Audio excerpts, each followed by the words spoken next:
hungry viewers, I'm Alex and welcome to another episode of Bites and Booze. Today is my absolute favorite day of the year, game day.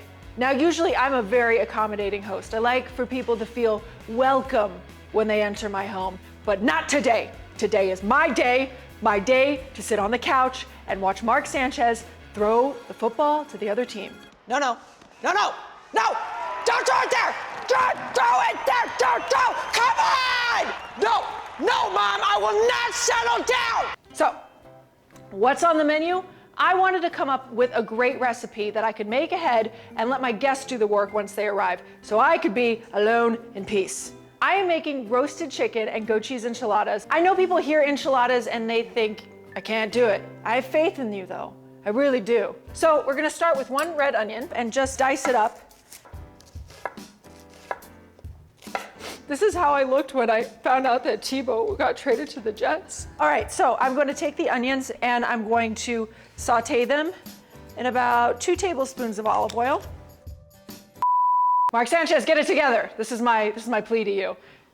So much so I'm making enchiladas in your honor. They're called Sanchez-ladas. So in the oven, I am broiling 2 poblano peppers just to get the skins nice and charred. With these poblano peppers, I'll just take a small bowl, very carefully with my little fingers, put them in a bowl like this, cover them with plastic wrap, and let them sit for about 10 to 15 minutes just so they steam and the skins can come off really nicely. To the onions, I'm gonna add 3 cloves of garlic. Tebow, no! So I'm just gonna give this a rough chop. Again, you don't want these pieces to be too small because you don't want them to burn. Garlic, when it burns, tastes like horseshoes. And I know what that tastes like. One weird Saturday night, things got a little weird, got a little drunk. I'm just going to let this go for about another minute, and I'm going to get my spices ready.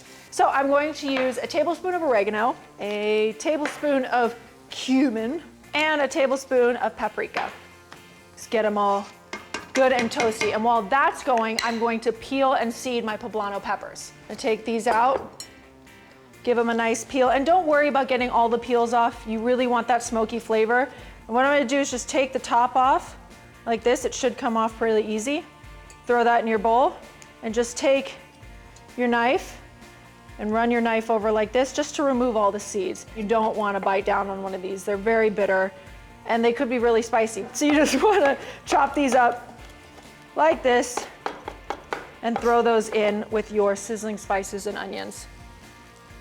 Now at this point, since we have everything in here, we're ready to give it our full attention. We want to turn the heat up because we want to get a good solid toast on these things without burning the garlic. So we want to keep moving it, let the onions get nice and brown, let the poblanos come to fruition. Look at me using big words. Now that this is nice and crusty and brown on the bottom, I'm going to deglaze this pan with about a cup of white wine. Make sure you're using a really dry white wine. You don't want to use something sweet. So while this is going, I'm gonna work on my filling. I've got here a whole roasted chicken. You can either roast it at home or buy one from the store. I've just shredded it and put it in a bowl.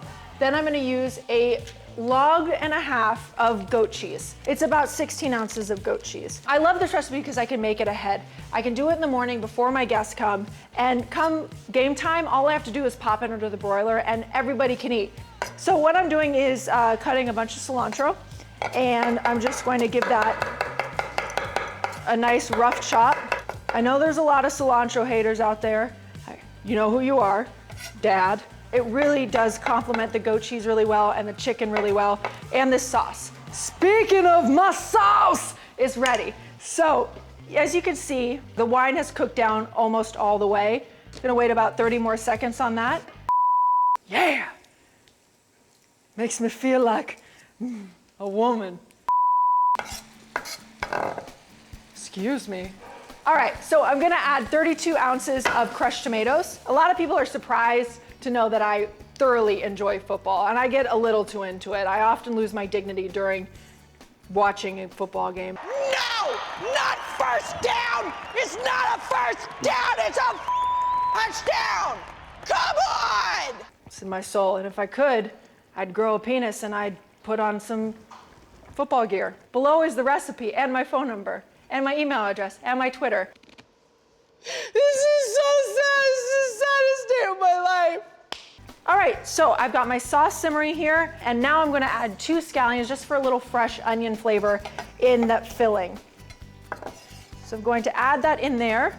And before I mix it, before I get my hands all dirty, I'm just gonna finish off my sauce. I've got just store-bought chicken stock here, and I'm gonna let that go for about 30 minutes, let it reduce down. First though, I'm going to taste it for salt, pepper, all that good stuff.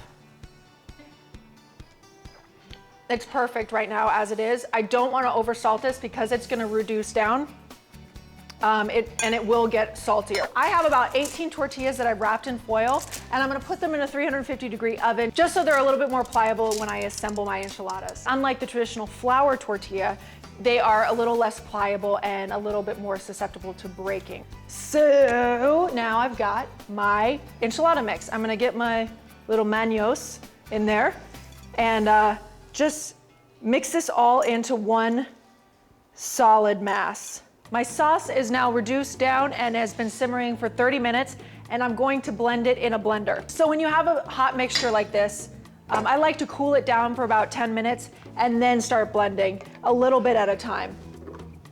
Otherwise, you're gonna get a big explosion in your kitchen, not the good kind. Give it a couple good pulses and then let it go. This go for about 30 seconds.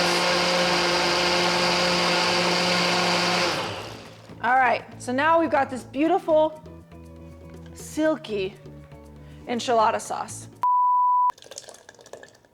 Splattering everywhere. If I had a nickel.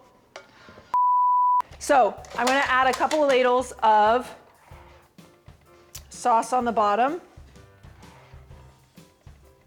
just so the enchiladas don't stick. Now I'm gonna get to rolling. I'm going to dip each corn tortilla very lightly in the sauce. Then I'm gonna add about a tablespoon of filling in the tortillas. Because we warmed the tortillas, look at that, they're not breaking, they're super pliable.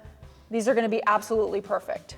We are going to repeat this process 17 more times, because this recipe, do the math, makes 18 enchiladas. In the home stretch, she shoots, she scores, crowd goes wild, everybody, I'm terrible of enchiladas. I'm gonna ladle the rest of the sauce over, just stick it in a 375-degree oven for 20 to 25 minutes, and you're ready to eat. It's that easy. Oh my God. They look so good. Super crispy. The tortillas have stayed together. I mean, look at that. It's absolutely gorgeous. I like to leave a little bit of sauce left over just to give it a little bit of moisture because it does dry out in the oven. I'm just gonna give it extra lovin'. So when I garnish a dish, I like to cut the scallion on a bias just to give it a nice presentation. Just like that. And I'll garnish it just on top like this. Just gonna cut this on the same bias angle, like that. Look how gorgeous that is. I cannot wait to eat it. So don't mind me while I pig out for a little bit. It is so good. Super smoky, a little bit spicy, creamy and tangy from the goat cheese, really rich from the chicken. Honestly, I really think these are the perfect enchiladas. For the recipe for my enchiladas and for my ginger beer cocktail, look below down at the description. Also, subscribe to the Hungry Videos if you want to see more of me, other great chefs making amazing recipes. If you want more of my recipes, visit againstashthegrain.com. I'm Alex, and I'll see you guys next week. Cheers. Subscribe to Hungry and feed your food obsession.